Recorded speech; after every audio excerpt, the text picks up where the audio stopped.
You see, there is not going to be different between Tinubu and Buhari because they've started delay tactics with regards to the case of Nnamdi Kanu. They are doing everything possible to frustrate this case. How on earth will DSS get the mind, get the guts to block the ex-Attorney General of the Federation to see his own clients? Where they happen? What kind of country do we live in? Who authorized them to do that? Because this is $1 billion question that we are asking. Who authorized DSS to block the legal team of Nnamdi Kanu from meeting with him?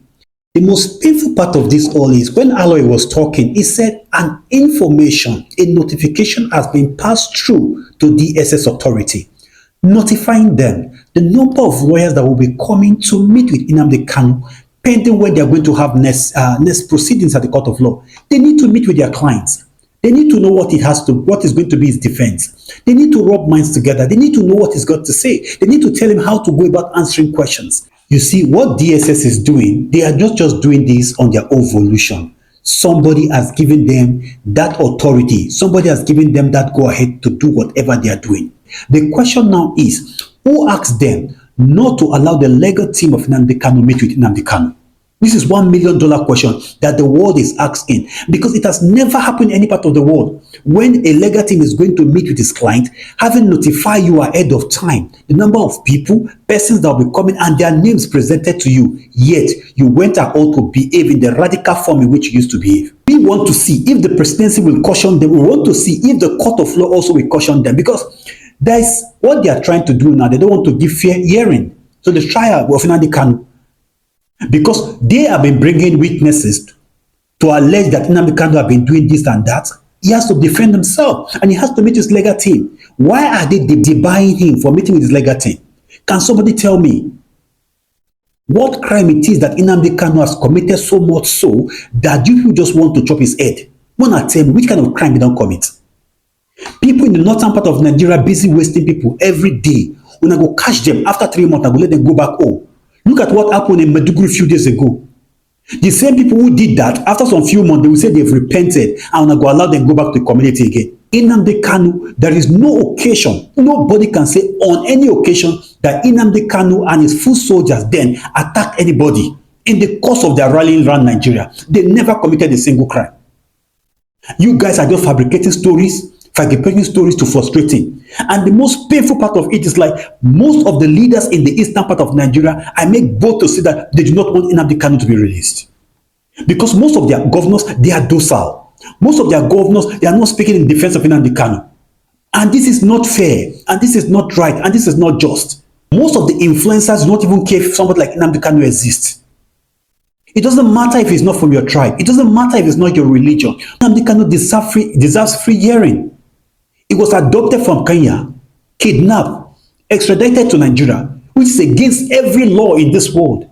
In fact, they are supposed to send Nnamdi Kanu back to England before coming back to start this whole case. But Nigeria is the banana republic, as they used to say. That's why everything goes and anything goes. Kanu Agabi.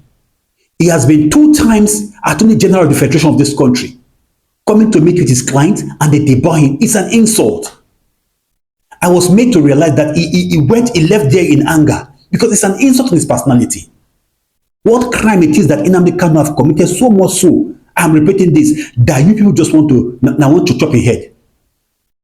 What crime? The guy not be ever on a life anything, not even bed in this country. You are the ones who went to his house and you on a life more than 60 persons that singular day in his compound. Yet you guys don't want him to breathe and don't want him to drink water and keep cup. Boko Haram is busy ravaging the northern part of Nigeria. Why it is that don't take DSS there to go and do their intelligence, to go and get that information? When I catch somebody in a power reach, that's not what they do. If Nnamdi Kanu were to be an Hausa man, this what is happening to him will not be happening to him as I speak. Even if you are to be a Yoruba man to a greater extent, what is happening to him currently will not be happening to him. This is not about tribe. It is not about tribe, it's not about religion. I grew up in a cosmopolitan environment, so that's my idea. It's all about cosmopolitan idea. I don't care about your religion. I don't care about your belief system. I care about humanity.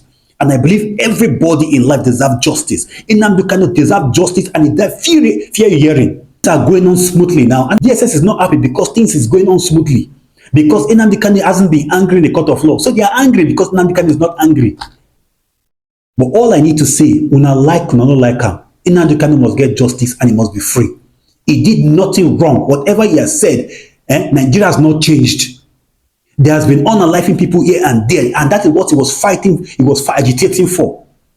Has it stopped? Has it abated? Not at all. To the point where they go military barracks, go the unalive soldier. They go military checkpoint, the unalive military. That is what Nigeria should bother about, not Nnamdi Kanu. Nnamdi Kanu is not Nigeria's problem. It's not our problem. It's not our problem. Our problem is the Fulani Marudas who are disturbing us in this country. I beg. Who know DSS may call them to order. This nonsense must stop in this country. However, guys, please don't forget to subscribe, to like, and to hit the share button.